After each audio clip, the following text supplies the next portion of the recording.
আমি দেখাতে আসিনি আমি মেকআপ ছাড়া কত সুন্দর। আমি আমার কো আর্টিস্টকে সাপোর্ট করার জন্য আমি পোস্টটা করেছিলাম যে আমাদের প্রফেশনকে রেসপেক্ট করতে শিখেন, বিকজ আমাদের প্রফেশনটা ইটস নট ইজি। এটা মনে হয় গ্ল্যামার ওয়ার্ল্ড, আমরা শুধুমাত্র অ্যাওয়ার্ড শোতে যেদিন সেজে যাই ওই দিনটাই আমাদের দিন না, ওই অ্যাওয়ার্ড শো পর্যন্ত যাওয়ার আগে আমাদের যে প্রতিদিনের মানে এমন এমন জায়গায় যেতে হয়, আপনি লিটারালি আপনি পিরিয়ডের টাইমে আপনি এমন একটা জায়গায় গেছেন ওখানে একটা ভালো ওয়াশরুম নাই, বাট আপনি সারাদিন কাজ করতেছেন।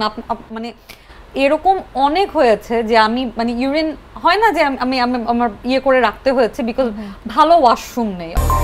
অ্যাঞ্জেলিক ফ্রেশ এয়ার ফ্রেশনার, মুহূর্তেই মন মাতানো মনোরম সুবাস, জাগিয়ে তোলে এক স্নিগ্ধ অনুভূতি।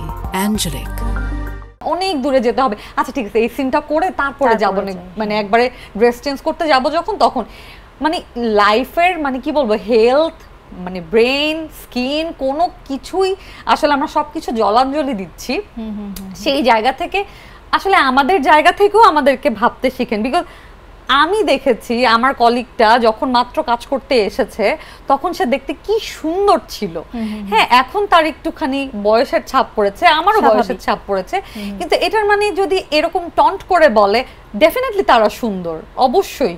কিন্তু এই যে আমি কর্পোরেট জব করি এখন, আমি কিন্তু বাসায় এসে আমি ফেস ক্লিন করে রাইট আমি কিন্তু সুন্দর করে ক্রিম ট্রিম লাগায় ঘুমাইতে পারতেছি। আপু আমি যখন আগে শুটিং করতাম, আমি যখন বাসায় একটার সময় আসতাম, আমার পরের দিন আরেকটা শুটিং, আমাকে বাসায় আসতে হচ্ছে, শাওয়ার নিতে হচ্ছে, মানে আমাকে আমার মেকআপের এবার মেকআপ আর্টিস্ট ওর নাম জাহাঙ্গীর মামা ডাকি, তো আমাকে বলছে মামা তোমার মনে আছে তুমি আগে সাবান দিয়ে মুখ ডলে ফেলতে, মানে টাইম ঘুমাইতে হবে আর কি। তো আমি এসে আবার নতুন করে কস্টিউম গুছাচ্ছি, এনার্জি থাকতো না একটা ময়শ্চারাইজার দেয়ার, সিরাম টিরাম তো দূরের কথা। এবং এখন আমরা স্কিন কেয়ার করি, তখন কিন্তু স্কিন কেয়ার কি জিনিস জানি না, তখন খালি আসো মুগ্ধ হয়ে সাথে সাথে প্যানস্টিক। এখন কি করি মানে সকালবেলা মানে শুটিং করতে যখন যাই তখন সানস্ক্রিন লাগাচ্ছি, তখন ময়শ্চারাইজার কি জিনিস, মেকআপের আগে যে ময়শ্চারাইজার লাগানো যায় এটাই তো আগে জানতাম না, সিরাম সম্পর্কে তো জানতো না, নো আইডিয়া, জিরো আইডিয়া। এগুলো তো এসেছে কয়েকদিন হয়েছে।